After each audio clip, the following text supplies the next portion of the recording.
I would say there's a typical thinking about engineers that, it's very hard for them to get into business or start their own business. So I made the rinse go. Primarily, it is a portable bidet because for camping, you use like toilet paper, wet wipes. It's hard to pack it out. Most people leave it behind, whether it's in the hole that they dug or in the thunder box. So that's how the design came up. I went to a couple of mosques to see hey, would Muslims want to buy this? And it started making sales. That was that's where the journey kind of begun with the rinse go.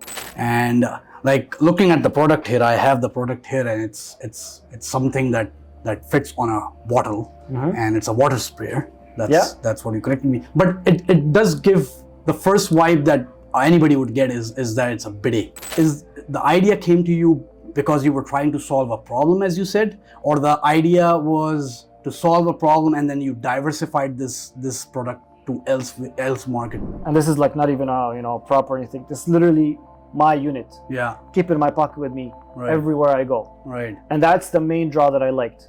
Is this available anywhere in the world? Is this you guys are just delivering in Canada and the States? Anywhere in the world. Anywhere in the world. Even if you live on Mars, I'll find a way to ship it to Mars.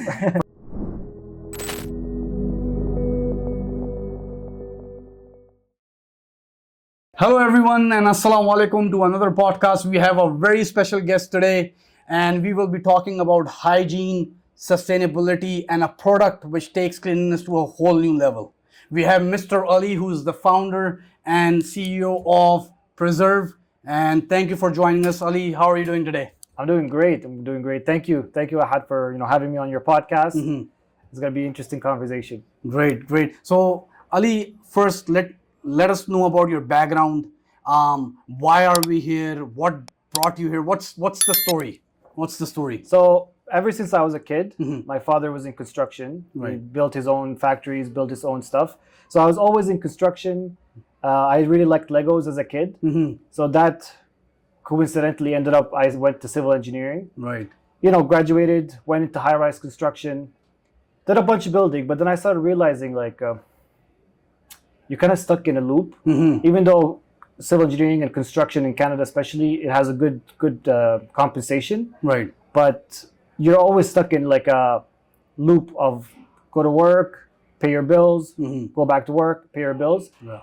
And my father and my family in general, they're very entrepreneurial. My father ran his own business starting in his 30s. Right. So I always had that in the back of my mind. And przrve, actually, I got an idea when I was in university in the fluids dynamic course, and it inspired. Oh, I hated that course. It was a tough one. It was definitely one of the more tough ones, which it was confusing because we're both civil engineers. Right. So I'm like, why are we even taking fluid dynamics? But later on, it connects, with the groundwater movements and stuff. It's funny because I told my father that I'm studying that, and he's like, "Oh, I'm not gonna build any building on the water. So why are you studying dams and bridges?" Yeah. But it got me thinking because at that same semester I was taking environmental, the environmental course, and I realized every single renewable energy source, like wind, solar, hydro, they're all location based. Right.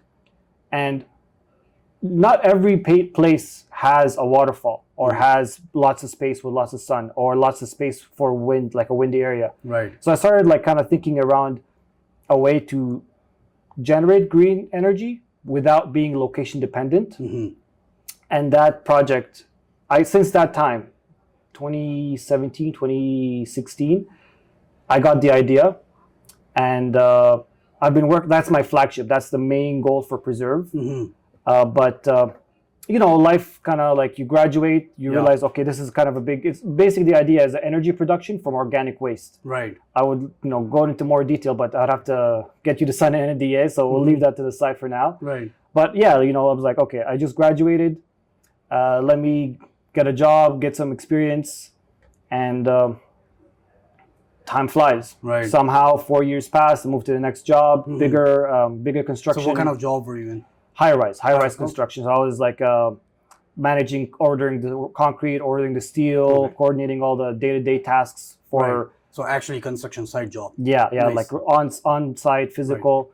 So it was fun. It was very fun. The first 4 years, which is my first project, it was 2 buildings. Right. It was very fun. Every day you're learning something new, meeting new people, new trades. But then I moved from the first job to the next job. Right. And then now you're just repeating. You're not the excitement or that spark. It's it was gone for me because it's now I'm just repeating and dealing with tradespeople. Sometimes they're very stubborn and very argumentative, to say the least. Yeah. I'm sure you know. Yeah. Yeah. So I went back to the energy device that I thought of in university a bit more seriously, and I started going home from work and working on it as much as I can. Right.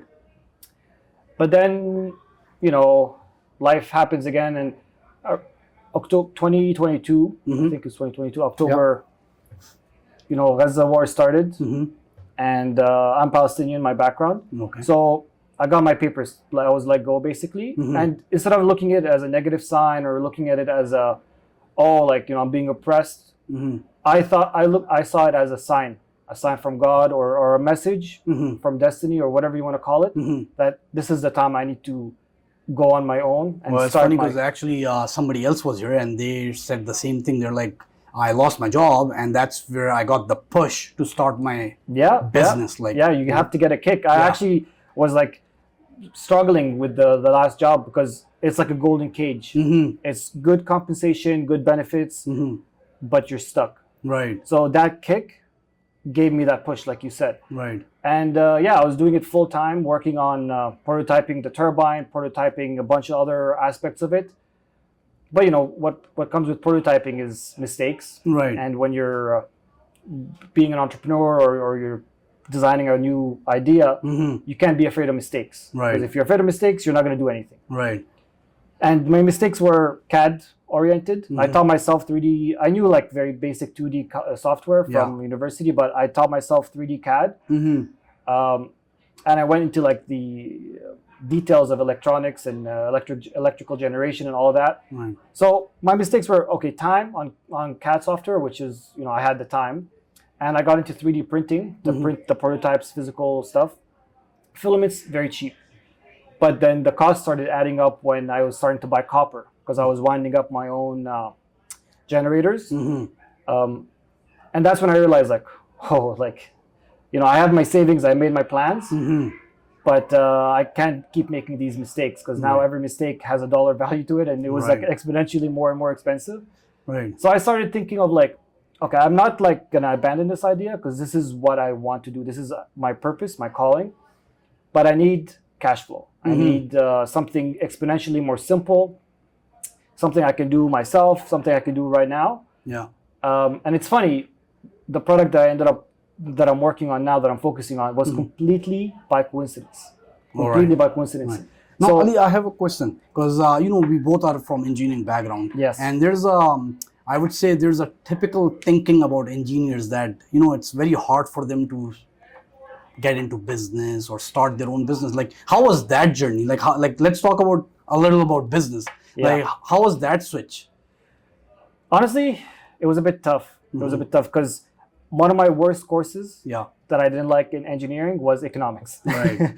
Because I went to the advisor or whatever you call them. I told her my grades are not good, not because I don't like the subject, but actually no, because I don't like the subject. I never want to put a dollar value next to somebody's safety when it comes to design. Right. But then I had to face the reality of okay, I'm getting into business. Every move, every decision has a dollar value to it. So it was tough. It was definitely a tricky subject to approach because now every design, every idea you had in your head, when you're designing on CAD, again, it's just time, 3D printing it, a little bit of filament. But then when you want to make a product, it's a big cost. Yeah, you have to do the logistics of it, eh? Logistics, the game, it becomes game theory. Exactly. What are the pros and cons? Then statistics comes into it, probability, okay. And then it becomes a bit more complicated. You play chess. Do you play chess? No, I don't actually. Chess would be very nice because it teaches you thinking far ahead, multiple steps ahead. Right. So that's when I started making mistakes with the copper, expensive. I'm okay, I saw the forecast in my head. Yeah. My runway is very limited in this play. So I needed to generate cash flow. Right. That's when the business aspect started coming into it. The cash flow, business statements, the accounting. I don't like any of that. I never thought about doing that. Right. But it's critical. I actually am struggling with it because I kind of left all the accounting till last month when it's due, and now I'm like overwhelmed with all the finding my receipts and all this stuff. Yeah. But yeah, so the simpler idea that I decided to go with is a camping grill, because I go camping and I like to go outdoors as much as I can. So it's like a grill that collapses and stuff. So I started designing it, and then I ordered it from China. So you did a portable grill. Yeah, that was from the energy device, something much simpler. Right. Grill. Right. Which was it is simple, but to make 100 of it to sell is not cheap. Right. That connects back to the business. What's the risk? I have my savings, but can I take on that risk to make 100 grills out of stainless steel? It's a little bit complicated design to make it collapsible. It was around $15,000-$16,000, which was okay, if I buy those and I sell, I'm going to buy each for X amount, but I have to sell them at Y amount. But I have no sales experience. I have no marketing experience. Yeah. What are the risks and I don't involved? think engineers are great in that. No, it's funny. I always looked at marketing or social media stuff to be like, come on, what? This is a waste of time or a hobby at best. Yeah. But now, when I'm sitting on this table, it's a completely real industry, and it completely it really matters, because if you make the best product, and if nobody knows about if you cannot market it, exactly. If people don't know it, nobody's gonna buy it. True. So getting the word out there, making people know the benefits is very important. Right. So I ordered the prototype from China, CNC. It was the cheapest I could find. It took around a month and a half to 2 months to arrive, and that's when the business stuff started coming up. Okay, I'm getting this prototype. I was planning on doing a Kickstarter. Are you familiar with Kickstarter? No, I'm not. So Kickstarter is a crowdfunding website. Right. Where let's say you have a cup or a grill or any idea that you come up with, whether it's a book, a board game, it's a very big, well-known, I think it's 2014, 2013. So you don't have the money to make 100 of it or 1,000 of it. So you pitch your idea to it. Exactly. And you don't pitch it to investors, you pitch it to backers, which are customers essentially. Right. But you offer them a steep discount, and the money that they're paying you will go into the production and the manufacturing of whatever idea you had. And then once you get the production going, then you can offer it to the normal markets at the retail price. So I'm like, okay, I'm gonna make a prototype, and then I'm gonna use that prototype to take videos of it and create a Kickstarter video, and then put it on Kickstarter, and then people will help me fund the first 100. Right. And from the return of that, I can buy another 100, and then I can have some sort of cash flow. Yeah. It took around a month and a half to 2 months to arrive from China. And in that time, I'm like, what am I going to do now? Let me learn how to market stuff. Right. Let me learn sales. Because again, like you said, we engineers, we don't know, we're not so good with that stuff. So I'm like, let me practice a little bit. It's funny because, my business requires me to go to a lot of events and be social. And I'm like, I really want to sit in my office and be on a computer and design stuff. That's it. No, 100%. We're very analytical. Right. Even though actually I went straight to the job site after I graduated, because in my internship I did a co-op. Right. And it scared me a little bit. It was just a field. Think of a farm, but instead of plants, it was just engineers sitting, crunching numbers. So gotta go to the field, gotta go to the job site. So that's how the rinse go came up. Because I'm like, okay, what can I do right now that I don't need to wait for prototype to arrive, whether it's local or from China or from anywhere. Simple, something that people need. And I realized I'm a Muslim, right? And I live in Canada, and I know other Muslims, Canada, America, and the West in general. Public hygiene, public facilities, they're not up to standard for us. So I made the Rinsko, and I decided, it is a portable bidet, because for camping, you use toilet paper, wet wipes. It's hard to pack it out. Most people leave it behind, whether it's in the hole that they dug or in the Thunderbox. So that's how the design came up. Right. And I started realizing, this is a good idea. But I didn't realize. So I put up a little Etsy shop. I went to a mosque, a couple of mosques, to see like, hey, would Muslims want to buy this? And it started making sales before the grill prototype even arrived. Right. So that was kind of, that's where the journey kind of begun with the Rinse Go. But then I started going into more events. So Ali, like I know you just mentioned that we Muslims do not have that kind of hygienic facilities in North America. Yeah. And like looking at the product here, I have the product here, and it's something that fits on a bottle, and it's a water sprayer. That's what you corrected me. But it does give the first vibe that anybody would get is that it's a bidet, right? So what like is the idea came to you because you were trying to solve a problem, as you said, or the idea was to solve a problem and then you diversified this product to else market too? Like, is there more use to this? Definitely. Right. So it's kind of hitting two birds with one stone. Right. I did a lot of traveling, while I was in university and a little bit after. And one of the places I went to was Indonesia. Philippines, Indonesia, the kind of the Southeast Asia. And that's when I realized the amount of plastic garbage in the rivers, in the beach. It's kind of heartbreaking, to be honest. Yeah. And that's when kind of like the environmental kick started, like if nobody's going to solve this, I need to try to solve this. Right. And of course, it's like a huge problem, and I'm just one person, but you take it one step at a time. Right. And that was like one part of the equation. The other part of the equation is my camping hobby. I go camping often, and my pet peeve with, packing toilet paper, trying to, realize how much I got left for the amount of time I'm going to be there. Yeah. And then I went to Chile, Patagonia, one of my bucket list places, and it's a huge park, but the trails that people hike, it's very specific. And I might be wrong because I was talking to somebody else, they had a different experience, but I went on like a very unique time. It was a special permit. And the national park, they didn't give us our permits for me and my group unless we literally packed PVC pipes, because the environmental impact, even if you bury and you only use like biodegradable toilet paper, right, it takes 1 to 3 years, if not longer, for that to fully decompose. So they don't want you to even leave it there.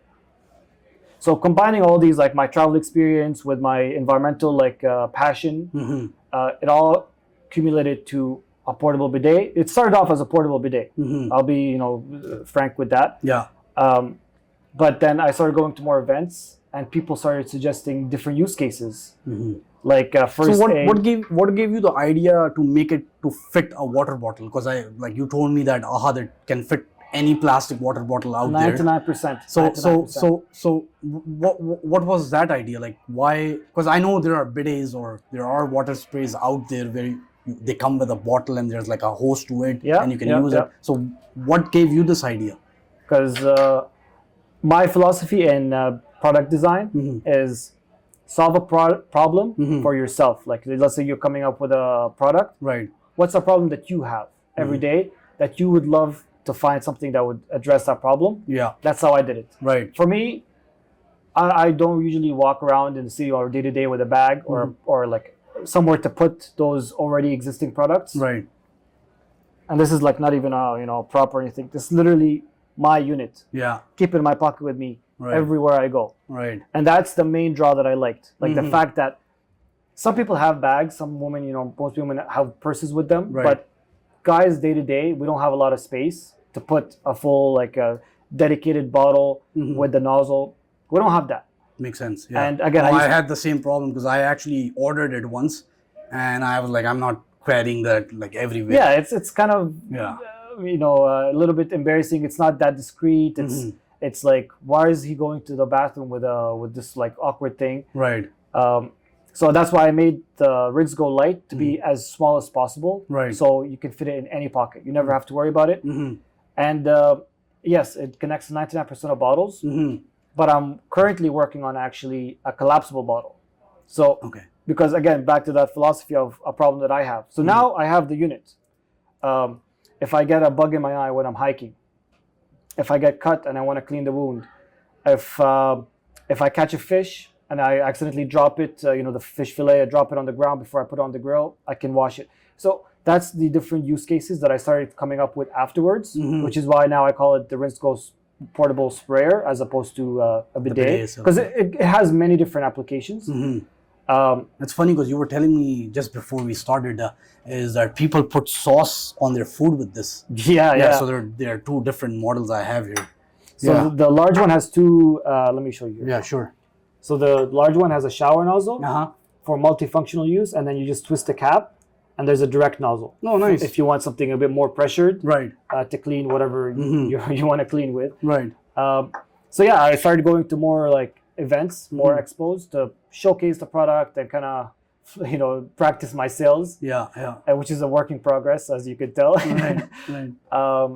And that's when people started coming up with different applications. Some people wanted to clean their dog's paws when it's muddy. They go on a muddy trail before they get them back in the car or in the house. And then that's one guy was like, "Oh, this would be great to put barbecue sauce on my chicken when I'm cooking it." I'm like, "Hey, I didn't design it for that, but it's you float your own boat. So whatever floats your boat, you go ahead." Yeah. So that's when I realized, like, okay, maybe calling it a bidet is too limiting. Right. But back to your main question of like, how did I come up with that? Is environmental problems, because I did a bit of research after the fact. Apparently 15 million trees every year get cut down just in the US to produce toilet paper. Oh, wow. Just in the US. Yeah. And that's not to factor in the environmental footprint that goes into producing that toilet paper. Right. That goes into shipping that toilet paper to the user, flushing it down their toilet or burying it in a hole in the forest, the landfill. Like it's one small thing. Yeah. But the cascade effect of it is huge. Yeah. That's why I was like, okay, maybe the beginning of this idea as an experiment. When you're talking about this, what's going on in my mind is the time where you could not find toilet paper during COVID. Exactly. Now, especially now, like with all these tariffs that are going on, apparently 70 or 80% of toilet paper that is sold in the US is made in Canada. Oh, wow. So go Canada. Exactly. Now we can hit them where it really hurts. Right. But yeah, it started like, the more I thought about it, the more things lined up. But let me ask you a question. Yeah. Are you familiar with the solar punk movement? Solar punk movement? No, I'm not. Are you familiar with steampunk? No. Okay, so you can enlighten me. Yeah, I'll tell you. So solar punk basically is a movement I discovered many years ago, and it must have been printed on me because I started like trying to envision it and bring it to reality, and I kind of forgot about it until very recently. Right. So my main goal before even the energy production was creating something called an earthship. And what an earthship is a house or a home that's completely self-reliant. It doesn't need any grid connection. It doesn't need water connection, and it can be placed in the middle of a desert, in the middle of a forest, in the middle of a city, underground, wherever, and it will provide to you a first world, level of accommodation, like Wi-Fi, food, water, warmth, hot water. And that's my goal. Like that is Przrve's main goal. Right. Creating housing that is affordable, creating a housing that doesn't like limit you in where you live, where you go, what you have in the house. And the first piece of that puzzle is energy. Because if you have energy, you can create everything else. Exactly. You can filter water, you can boil water for heat, you can boil water for showering, cleaning, cooking. I kind of lost my train of thought there. But yeah, it all combined with... you were talking about the solar punk, yes. Yeah, solar punk. So the Earthship is a solar punk term. So if the viewers go to solar punk Wikipedia, the term Earthship was coined by I guess one of the founders of that movement. Right. And it's exactly that. It's a housing unit that is built completely from recyclable materials, like water bottles that they filled with mud as foundations. Car tires for walls, and that was my goal, solar punk, and bringing it to life. And yes, the energy generator. There's a little bit of R&D. All the theory of it, I kind of calculated already, and now I'm in the physical, like prototyping, the engineering part. Oh, nice. But the rinse go, I realized the rinse go is also a solar punk invention because it reduces single-use products. It literally makes you healthier because as a bidet use. Yeah. It's functional. It's reliable. I mean, yes, it is made out of plastic, but my goal, hopefully in the future, in the near-term future, is to make it 100% recycled plastic. That's where it connects back to the Philippines and Indonesia. Because I don't know them personally, but I know somebody that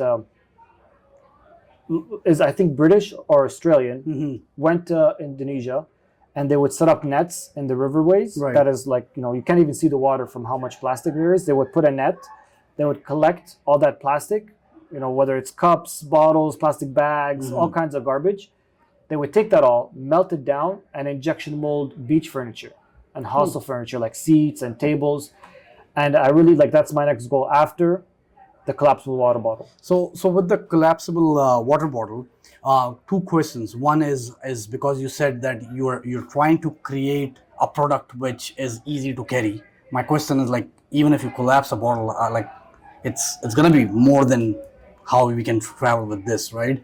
And then the second question is, if you're gonna provide the bottle, then the concept of recycling the bottle that we drink water from and throw it away is gonna go away. Isn't that the case? Exactly. So yes, the rinse go right now relies on single-use plastic bottles, but in my kind of justification to myself is, okay, this bottle that I bought to drink and now it's empty, I'm gonna throw it out. Right. Or now its life cycle is now extended for much, much longer because I'm using it as the bottle for my rinse go.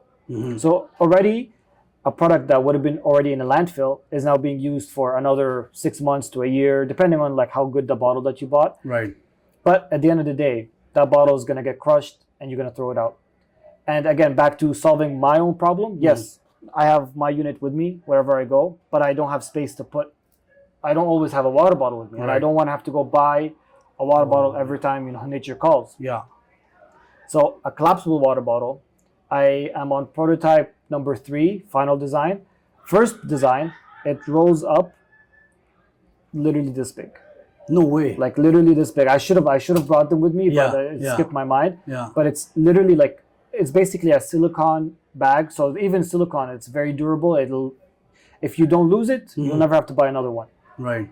It rolls up extremely small, but there was some design flaws where, okay, let's say you're in a unhygienic place like a public washroom or like a forest that you don't want your bottle to fall and stuff. It doesn't stand because it's so small, it collapses so small, there's no base to it.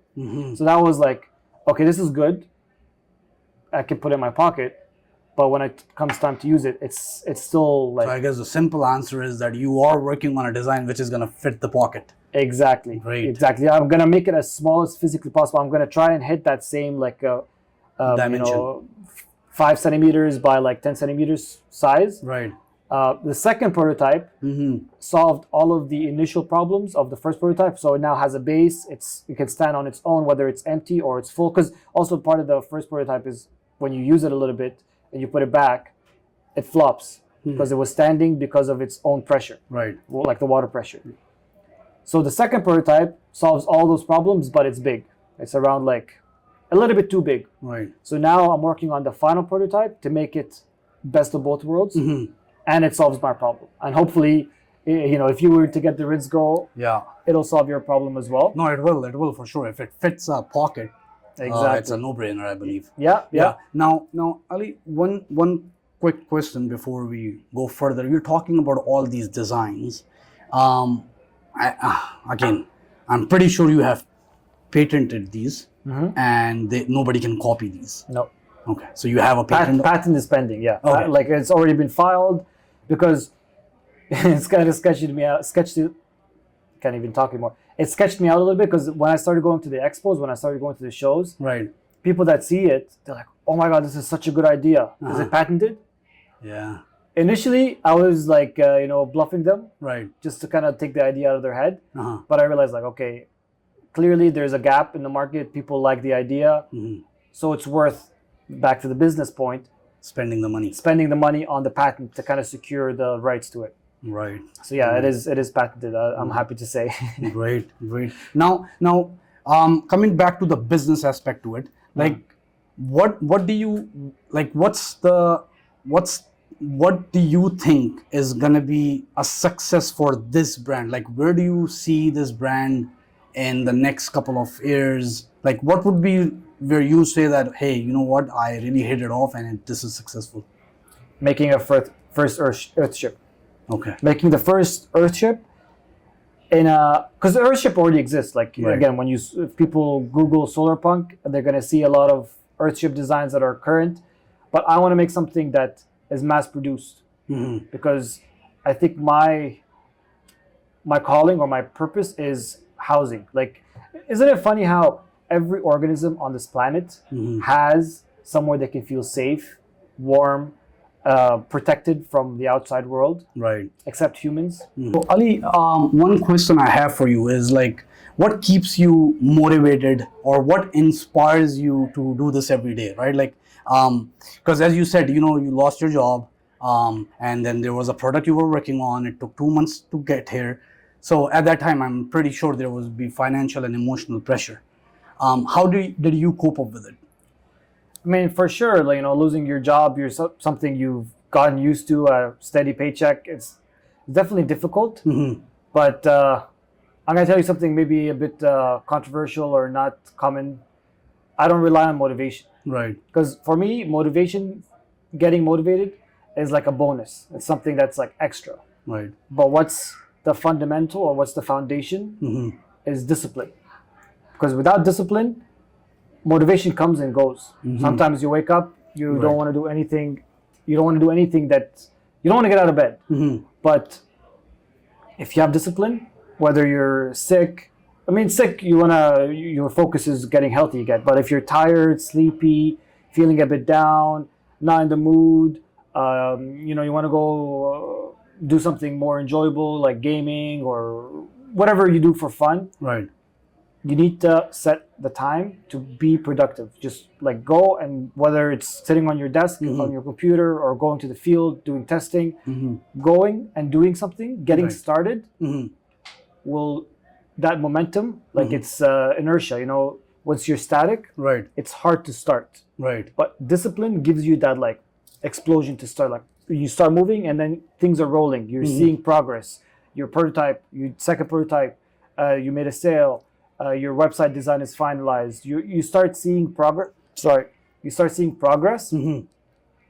It starts giving you motivation. Right. But if you're static, or you're feeling a bit down, you gotta let go.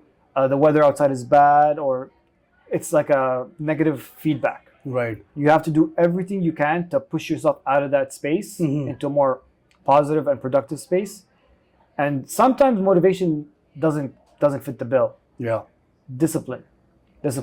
I know I was telling you, like, a lot of the things I like to do, people like for example, camping in Middle Eastern culture, like, people are like, why would you go and sleep in a tent? You have a bed, you have a hot shower, you have air conditioning. Why would you go out and do that? My brother is a fan of glamping. It's a new thing. And hey, if that's how you start, I'm all for it, because eventually glamping, it's limited where you can go. Right. There needs to be a little bit of infrastructure, but as you get to enjoy nature and love it, you're gonna want to go out further and go to more remote places. Right. And I'm sure with time he's gonna go there. Right. Like you can bet on me. Right. For that. Right. Because it started like since I was a kid in the Middle East. Every Friday we would go to the desert, me and my family. We'd just go and explore the desert, ride motorbikes, target shooting, and then we moved to Canada. And then I'm like, I don't know anything here. I don't know. I'm not used to the cold.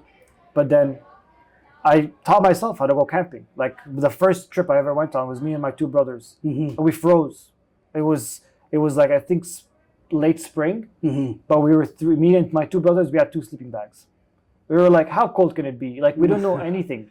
That's funny, because when I came to Canada, it's the same thing. Somebody took me skiing. Oh, and yeah. I was like, man, I go out in the snow all the time. What's gonna happen? I'm not gonna fall down, or I'm not gonna get wet. And oh man, I was freezing. Yeah. Then the next time I got to know that there's some product called in Dollar Armor somewhere you can get like heating pads or something. Hand warmers. Yeah, you put it in your gloves, and oh man. So you froze your hands. When I went first time I went skiing, well, I was freezing. I wore jeans. Yeah. I didn't know what snow pants were. Yeah. I went snowboarding, so I was like, sitting, and it was my first time snowboarding. So I more than half the time I was sitting down while falling, and I was like frozen. Mm-hmm. But people, they try something out. It's a negative experience. They never want to do it again. Right. But I don't know what it was for me. I went out, I froze, but it was like something in me was like, go try again. This time, get 3 sleeping bags. This time, do more research on the weather. How cold can it get? Right. And now, the farther it is, the more enjoyment I have. Even though it's more difficult, even though every single fiber in my body is telling me to stop. Yeah. Every single muscle is like, we're done. We have no more energy. Yeah. You push through because you realize your mind controls your body. There's a saying, mind over body. Yeah. For me, it's mind over mind. It's an inside joke. Mind over mind, because sometimes when your body is completely fried, your own self, you start to doubt, like, oh, am I gonna get injured? Am I gonna get lost? Right. And you have to know. Once you go enough bodybuilding and like exercise, you start to tell the difference between bad pain and good pain. Like bad pain, which will get you injured, and good pain, which will give you muscle growth and strength. Right. It's mind over mind. You start like telling yourself, no, I'm going to do this. Like, for example, 2023, I did a half marathon for the first time. I never in my life thought I would be a runner. And to this day, it's like, it shocks me that when I go running, I actually enjoy it. Yeah. And we trained for around 6 months, 7 months, half a marathon. So 22 kilometers, 21 kilometers, 21 and a half. I trained the whole time. Everything was good. Everything was on schedule. 1 week before the race, I got injured. I got a IT band injury, which I didn't know was a thing. I didn't even know why my knee's hurting. And it was only later that I realized it's a muscle in your hip. But basically, I rested for a whole week. Right. And then the race day came. Yeah. And I was like, okay, my injury is gone. I don't feel my knee's completely fine. I started running. 5 or 6 kilometers into a 21 kilometer race, it's as if the injury completely is fresh. I could not bend my knee. But that was a pure injury. This is not advisable. Do not do this. Yeah. It was a pure injury, but I decided before I even started the race that I'm going to finish this race.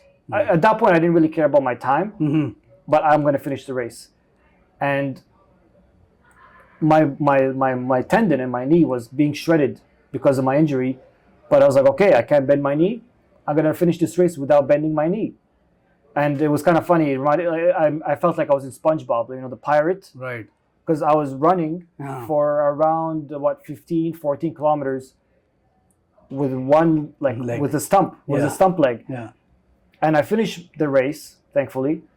And then I had the worst pain of my life. Yeah, for sure. But I was still happy. Yeah. I was proud because I'm like, okay, I decided to finish the race, and I finished the race. Yes, it caused me a little bit of pain, but it's very symmetrical with entrepreneurship.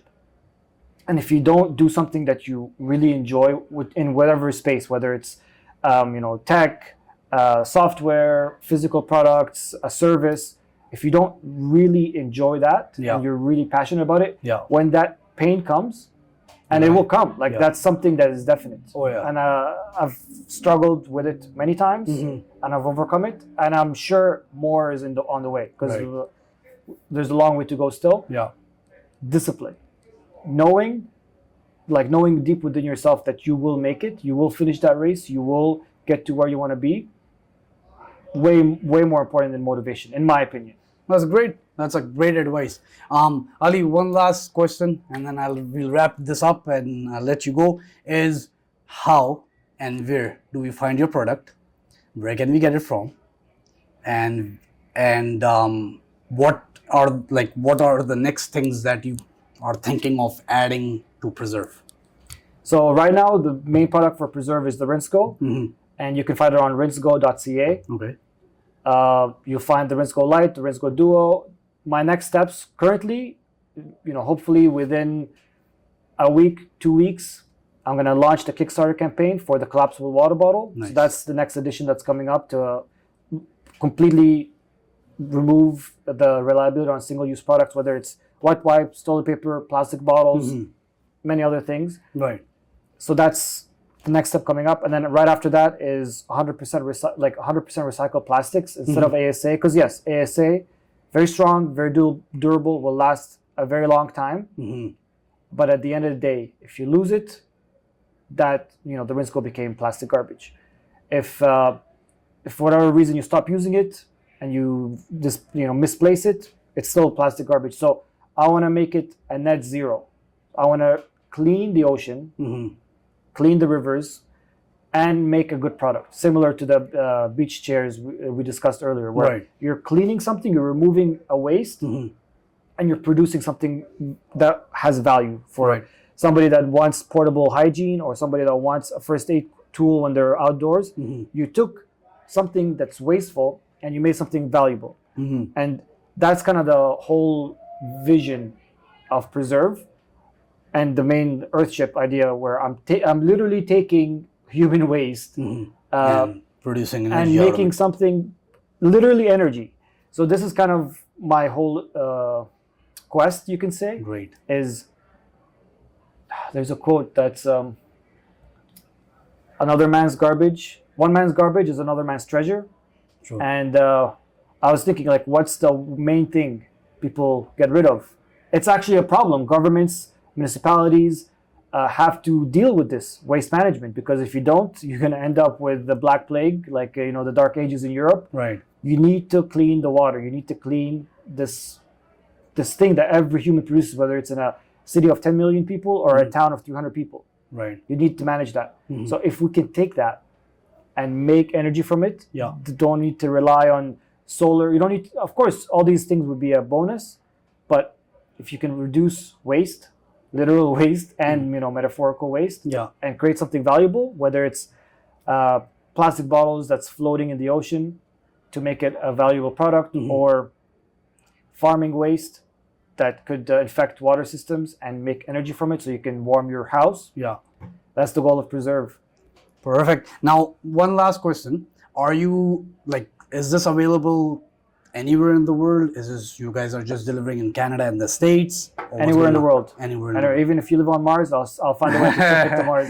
Perfect. Well, thank you very much for your time, Ali. I really appreciate you coming down here to Oshawa. I know it's an hour drive for you. I'm more than happy. Yeah, I really appreciate it, and I wish you all the best for the future, for this product, and many more to come. Thank you very much. Thank you. So viewers, thank you for joining me today, and I hope you guys enjoyed this podcast. Again, Canadians, this is a local product from a local engineer. He studied here. He's making our environmental better. Help him make it happen. Stay tuned and stay safe and stay curious. Until next time. Thank you.